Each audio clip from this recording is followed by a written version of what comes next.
ପିଲାମାନେ ଆଜି ଆମେ ଆଉ ଯୋଉ 2 ମାର୍କିଆ କ୍ୱେଶ୍ଚିନ୍ ସବୁ ଅଛି ଇମ୍ପୋର୍ଟାଣ୍ଟ ସିଲେକ୍ସନ କ୍ୱେଶ୍ଚିନ୍ ତାହା ଆଜି ଆମେ ସବୁ ଡିସ୍କସନ୍ କରିବା।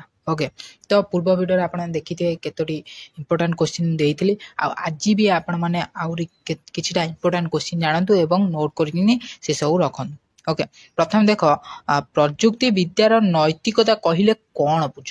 ହେଲା, ଏଟା ନିଶ୍ଚିତ ଗ୍ୟାରେଣ୍ଟି 100% ଗ୍ୟାରେଣ୍ଟି ଆପଣମାନଙ୍କର ଆସିବ। ଇମ୍ପୋର୍ଟାଣ୍ଟ ଏବେଠୁ ମାରି ରଖ। ହେଲା, ପ୍ରଯୁକ୍ତି ବିଦ୍ୟାର ନୈତିକତା କହିଲେ କ'ଣ ବୁଝ? ଏଟା ନିଶ୍ଚିନ୍ତ ଦେଖ, ପ୍ରଯୁକ୍ତି ବିଦ୍ୟା ନୈତିକତା ହେଉଛି ସେହି ନୀତି ଯାହା ବିପଦ ପରିଚାଳନା ଏବଂ ବ୍ୟକ୍ତିଗତ ଅଧିକାର ପରି କାରକ ସହିତ ପ୍ରଯୁକ୍ତି ବିଦ୍ୟାକୁ ପରିଚାଳନା କରିବାରେ ବ୍ୟବହୃତ ହୋଇପାରିବ। ହେଲା, ସେଗୁଡ଼ିକ ମୂଳତଃ ନୈତିକ ସମସ୍ୟାଗୁଡ଼ିକୁ ବୁଝିବା ତଥା ସମାଧାନ କରିବା ନିମନ୍ତେ ବ୍ୟବହୃତ ହୋଇଥାଏ, ଯାହା ବିଭିନ୍ନ ପ୍ରକାର ବୈଷୟିକ ଜ୍ଞାନ କୌଶଳ ବିକାଶ ପ୍ରୟୋଗ ସହିତ ଜଡ଼ିତ ଥାଏ। ଦେଖ, ପ୍ରଯୁକ୍ତି ବିଦ୍ୟାର ନୈତିକତା କହିଲେ କ'ଣ ବୁଝାଏ? ଏଟା ନିଶ୍ଚିନ୍ତ ଆସିବ। ହେଲା, ସମସ୍ତେ ଏହାକୁ ମନେ ରଖ, ନୋଟ୍ କରିକି ସମସ୍ତେ ରଖ, ବାରମ୍ବାର ମୁଁ କହୁଛି ନୋଟ୍ କର। ବୈଷୟିକ ଜ୍ଞାନ କୌଶଳରେ ଯନ୍ତ୍ର କ'ଣ? ଏଟା ମଧ୍ୟ ଇମ୍ପୋର୍ଟାଣ୍ଟ କ୍ୱେଶ୍ଚିନ୍। ହେଲା, ଦେଖ, ଏକ ଯନ୍ତ୍ର ହେଉଛି କ'ଣ? ଭୌତିକ ଉପକରଣ ଯାହାକି ସକ୍ରିୟ ଭାବରେ କାର୍ଯ୍ୟ କରିଥାଏ। ଇଏ ରହିଲା ଯନ୍ତ୍ର। ଏହା ଏକ ସଂସ୍ଥା ସହିତ ବିପରୀତ ହୋଇପାରେ ଯାହା ନିଷ୍କ୍ରିୟ ଭାବରେ ଡ୍ରେନେଜ୍ ପାଇପ୍ ଭଳି କାର୍ଯ୍ୟ କରିଥାଏ। ଏକ ଯନ୍ତ୍ର ଶକ୍ତି ବ୍ୟବହାର କରେ କିନ୍ତୁ ବୈଦ୍ୟୁତିକ ନୁହେଁ। ହେଲା, ଉଦାହରଣ ସ୍ୱରୂପ ଯନ୍ତ୍ର ଗୁଡ଼ିକ ପବନ, ଜଳ, ତାପ, ରାସାୟନିକ କିମ୍ବା ମାନବ ଶକ୍ତି ଦ୍ୱାରା ଚାଳିତ ହୋଇପାରେ। ଏଟା ଇମ୍ପୋର୍ଟାଣ୍ଟ, ସବୁବେଳେ ମନେ ରଖିଥିବ। ହେଲା, ଡିଜିଟାଲ ଯୁଗ ପାଇଁ ନୈତିକତା କ'ଣ? ଏଟା ବି ମଧ୍ୟ ଆପଣମାନଙ୍କର ଭେରି ଇମ୍ପୋର୍ଟାଣ୍ଟ। ହେଲା, ଦେଖ, ଡିଜିଟାଲ ବିକାଶ ହେଉଛି ମାନବ ବିକାଶର ପ୍ରଭାବରେ ଏକ ନୈତିକ ପରିଚାଳନା। ନୈତିକତା ସହିତ ସଂସ୍କୃତି ମୂଲ୍ୟ ପ୍ରଣାଳୀ ଏବଂ ସାମାଜିକ ଚୁକ୍ତି ନାମକୁ ଦୃଷ୍ଟିରେ ରଖି ଠିକ୍ ଭୁଲ ନିର୍ମାଣ କରାଯାଏ। ଦେଖ, ଯାହା ସବୁ କୁହାଯାଉଛି ତାକୁ ଆପଣମାନେ ନୋଟ୍ କରନ୍ତୁ। ଆଉ ଯଦି PDF ନାହିଁ ତାହେଲେ PDF ବି ଟେଲିଗ୍ରାମରେ ଜଏନ୍ ହୋଇକି ଡାଉନଲୋଡ୍ ବି କରିପାରିବେ। ହେଲା, ତାକୁ ଡାଉନଲୋଡ୍ କରିକିନି ଆପଣମାନେ ଏବେଠୁ ତାକୁ କ'ଣ କରନ୍ତୁ, ସିଲେକ୍ସନ ମାରିକିନି ରଖନ୍ତୁ। ଆଜିଠାରୁ ପଢ଼ାପଢ଼ି ଷ୍ଟାର୍ଟ କରିଦିଅନ୍ତୁ। ହେଲା, କିଛି ଆସୁ ନ ଆସୁ ତମର କୁର୍ସୀ ଉପରେ ନିଶ୍ଚିନ୍ତ ଆସିବ। ଏଇଟା 100% ଗ୍ୟାରେଣ୍ଟି। ହେଲା, କୁର୍ସୀ ଉପରେ ନିଶ୍ଚିନ୍ତ ଆସିବ। ଦେଖ, କୁର୍ସୀ ପ୍ରଯୁକ୍ତି ବିଦ୍ୟା କ'ଣ? ଏଟା ଟୋଟାଲି 100% ସିଓର। ଆଜିର କୁର୍ସୀ ନିୟମିତ ଭାବରେ ଅତ୍ୟାଧୁନିକ ଜ୍ଞାନ କୌଶଳ ଯେପରିକି କ'ଣ ରୋବୋଟ, ତାପମାତ୍ରା ଆଦୃତ ସେନ୍ସର, ରିଲ୍ ଇମେଜ, GPS ପ୍ରଯୁକ୍ତି ବିଦ୍ୟାର ବ୍ୟବହାର କରିଥାଏ। ଏହା ଉନ୍ନତି ଉପକରଣ ଏବଂ ସଠିକ୍ କୃଷି ରୋବୋଟିକ୍ ପ୍ରଣାଳୀ ବ୍ୟବସାୟକୁ ଅଧିକ ଲାଭଦାୟକ, ଦକ୍ଷ, ନିରାପଦ ଏବଂ ଅଧିକ ପରିବେଶ ଅନୁକୂଳ ହେବାକୁ ଅନୁମତି ଦେଇଥାଏ। ଏ ହେଉଛି କୃଷି ପ୍ରଯୁକ୍ତି ବିଦ୍ୟା। ଆକୁ ଆପଣ ପଢ଼ିକିନି ମନେ ରଖିବେ, ଆଉ ନିଶ୍ଚିନ୍ତ ଏଇଟା ଆସିବ ହିଁ ଆସିବ ଏକ୍ଜାମରେ। ଶିଳ୍ପର ନୈତିକ କ'ଣ? ଇଏ ବି ଗୋଟେ ଇମ୍ପୋର୍ଟାଣ୍ଟ କ୍ୱେଶ୍ଚିନ୍, ସମସ୍ତେ ମନେ ରଖ। ଶିଳ୍ପ ବ୍ୟବସାୟିକ ନୈତିକ ଯୁକ୍ତିଯୁକ୍ତ ବିବାଦୀୟ ବିଷୟଗୁଡ଼ିକ ସହିତ ଉପଯୁକ୍ତ ବ୍ୟବସାୟ ନୀତି ଏବଂ ଅଭ୍ୟାସ କାର୍ଯ୍ୟକାରୀ କରିବାକୁ ବୁଝାଇଥାଏ। ଶିଳ୍ପ ନୈତିକତା ବିଷୟରେ ଏକ ଆଲୋଚନା ଆସିଥିବା କେତେକ ବିଷୟ ହେଉଛି କର୍ପୋରେଟ ଶାସନ, ଅନ୍ତର୍ନିହିତ ବାଣିଜ୍ୟ, ଲାଞ୍ଚ, ଭେଦଭାବ। ଦେଖ, ସାମାଜିକ ଦାୟିତ୍ୱ ଏବଂ ବିଶ୍ୱସନୀୟ ଦାୟିତ୍ୱ। ବାସ୍ ମନେ ରହିଲା, ଏଟା ରହିଲା ଇମ୍ପୋର୍ଟାଣ୍ଟ ଆପଣମାନଙ୍କର। ତାପରେ ଦେଖିବା ଡିଜିଟାଲ ନୈତିକତା କ'ଣ? ଏଟା ଆମର କ୍ଲାସ୍ ବି ହୋଇଛି, ଆଉ ମୁଁ କହିଥିଲି ବି ଏଟା ବି ଆସିବ। ଦେଖ, ଏଟା ବି ନିଶ୍ଚିନ୍ତ ଆସିବ। ଏଟା ପଢ଼ିକିନା ଦେଖିନିଅ, ଏଟା ବି ଭେରି ଇମ୍ପୋର୍ଟାଣ୍ଟ କ୍ୱେଶ୍ଚିନ୍। ହେଲା, ଏକ ଅଧିକାର ଭାବରେ ପ୍ରଯୁକ୍ତି ବିଦ୍ୟାକୁ ସଶକ୍ତିକରଣ ପାଇଁ କ'ଣ ପ୍ରବେଶ, ବୈଷୟିକ ପ୍ରଗତିର ସଫଳତା କିମ୍ବା କ୍ଷତି ବିଷୟରେ ବିଚାର କରିବା ବେଳେ କିଏ ଦାୟୀ ତାହା ପାଇଁ ନିଷ୍ପତ୍ତି ନେବା ଏବଂ ବୌଦ୍ଧିକ ସମ୍ପର୍କ ଅଧିକାର ଏବଂ ଗୋପନୀୟତା ଅଧିକାର ସୁରକ୍ଷା ହେଉଛି ଡିଜିଟାଲ ନୈତିକତା। ୟାକୁ ବି ଆପଣମାନେ ନିଶ୍ଚିନ୍ତ ପଢ଼ିକି ଯିବେ। ଯାହା ଇମ୍ପୋର୍ଟାଣ୍ଟ କହୁଛି ଭେରି ଇମ୍ପୋର୍ଟାଣ୍ଟ, ସବୁ କିଛି ଆପଣମାନେ ପଢ଼ିକି ଯାଆନ୍ତୁ, ନିଶ୍ଚୟ ତାରି ଭିତରୁ ହିଁ ଆସିବ।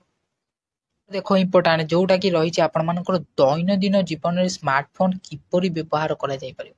ହେଲା, ଏଟା ପୁରା ମୋଷ୍ଟ ଇମ୍ପୋର୍ଟାଣ୍ଟ। ଦେଖ, ସ୍ମାର୍ଟଫୋନ ବର୍ତ୍ତମାନ ଆମ ଦୈନନ୍ଦିନ ଜୀବନରେ ସକାଳୁ ରାତି ଯାଏଁ ଏକ ଗୁରୁତ୍ୱପୂର୍ଣ୍ଣ ଅଂଶ ହୋଇସାରିଛି। ଏଟା ଲେଖିବ। ସାମାଜିକ ଗଣମାଧ୍ୟମ Netflix bill payment online bill payment online shopping banking आदि कार्य निमंते स्मार्टफोन व्यवहार करा जायता तो स्मार्टफोन किपरि व्यवहार करा जायता आपण माने बुझी पाइले एटा जदी आसीबो आराम से एटा लिखिबो केही छाड़ीबोनी एटा हला तमर सेटा न पकेले एटा पकेबो काइना मोबाइल फोन व्यवहार असुविधा गुडी को कोन तम लिखिबो एटा तो निश्चय जानिथिबो काइना मोबाइल फोन व्यवहार द्वारा दुर्घटना घटी थाए किपरि घटी थाए ना या को संपर्क मानवठारु दूरेई थाए संपर्क मानवठारु समस्त दूरेई थाए एग्जांपल सांगो साथी एमती आ समय अपचय घटाए स्वास्थ्य समस्या सृष्टि कराए सामाजिक विच्छिन्नता सृष्टि कराए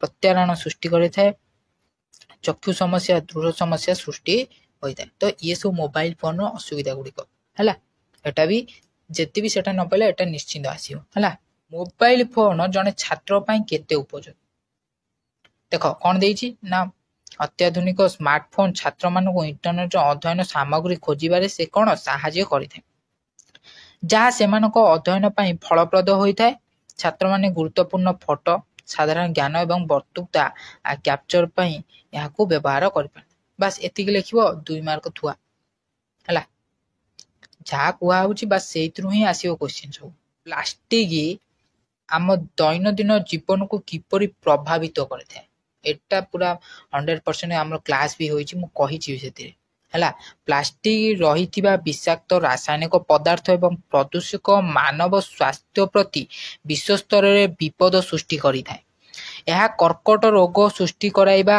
हार्मोन कार्यकलाप को परिवर्तन कराइबा सह व्यक्तिर शारीरिक अभिवृद्धि रे बाधक साजी थाए बस एटा निश्चित ग्यारंटी हला सब पढ़ी किनी मन रख जहा कुआ जाउछ माने जदी भी सेटा न पइला ताहले तमर एइटा 22 नंबर निश्चित देखो कोन लिखा हिछि ना प्लास्टिक को काहे की बैन करा जिबा उचित ताहा ऊपर भी आपण लिखिबे काहे की करा जिबा उचित ना देखो प्लास्टिक पदार्थ अणजैव डिग्रेडेबल अटे जहा की शह शह वर्ष धरी परिवेश रे रही बहु मात्रा रे से प्रदूषित करिथे प्लास्टिक थली और विभिन्न द्रव्य गुडी को नदी पोखरी समुद्र मध्यरे एकत्रीकरण होई बहु शैवाल वंश को लोप करबा सह मानव जीवन पई मध्य समस्या सृष्टि करे तेणु प्लास्टिक को बैन करबा उचित एटा पर 2 मार्क कंफर्म क्वेश्चन हला एटा समस्त पूरा मारी रखो बेटा कंप्यूटर परिचय कोन एटा टिके मन रखिथिबो काना एटा भी आसेर बहुत संभावना अछि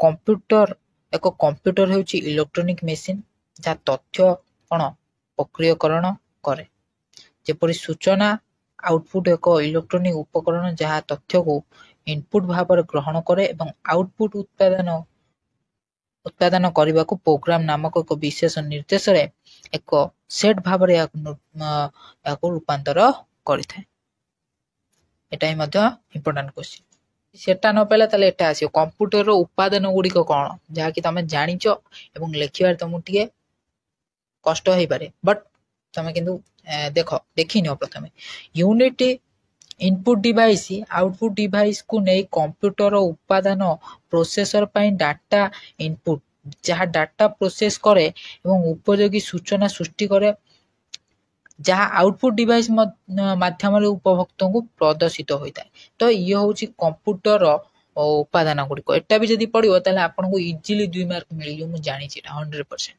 है तापर देखिए कौन इंपोर्टेंट अच्छी लास्ट इंपोर्टेंट क्वेश्चन प्लास्टिक प्रदूषण किपरि लोक मान को प्रभावित करे एटा भी निश्चिंत आसीबार तुम बहुत चांस अच्छे प्लास्टिक प्रदूषण जोगु बासस्थान प्राकृतिक प्रक्रिया को ह्रास घटी साधारणतः लोकों को कैंसर समस्या सृष्टि होता है यही प्रदूषण जलवायु परिवर्तित कराइबा सह जीव जगत उपरे क्षतिकारक प्रभाव पकाई बहुल भाव में जनसमाज को प्रभावित करिଥାଏ बुझिपाइल प्लास्टिक किपरि लोकान प्रभावित करे एटा भी मध्य आसियार 2 मार्क चांस अछि आ बहुत चांस अछि एटा आसीबे हला तो आज पई तला एती वीडियो आशा करछि आपन वीडियोटी भल लागिथियो जदि वीडियोटी भल लागिथियो ताले वीडियो को लाइक करिवे चैनल को एभली आगो को वीडियो देखिया पई चैनल को सब्सक्राइब करिवे जय हिंद वंदे मातरम।